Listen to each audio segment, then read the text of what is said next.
The holiday season means parties with family and friends, some of which you'll probably be hosting. Hi, I'm Veronica with WatchMojo.com, and today we're getting some tips and tricks from the celebrity party planner himself, Sebastian Centner.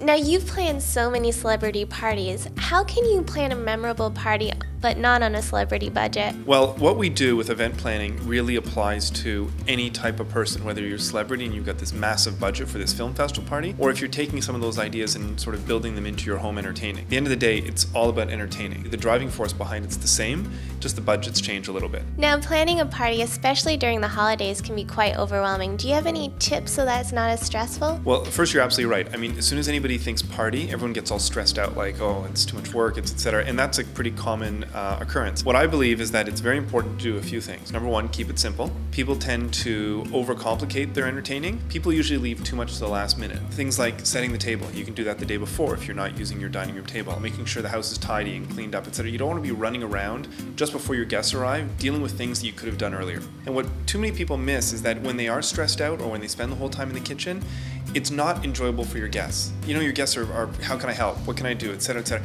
It's really more about spending time with people. Today we have guests who have gluten-free diets or vegans. How can you make sure that everyone's happy? As a guest, letting people know about these kinds of things is always appreciated. But as a host, it's also your responsibility to accommodate them in any way. And you have to expect nowadays, whether it's nut-free, gluten-free, dairy-free, vegetarian, pescatarian, we've heard them all, and you do have that. You do your best. And if somebody hasn't announced in advance, chances are they'll appreciate anything you can do for them. Now, with the holidays just around the corner, what are some original but yet easy party planning ideas? One is game night. Around the holidays, I'm a very big believer in sort of family entertaining. We're so busy between, September and December, back to school, back to work.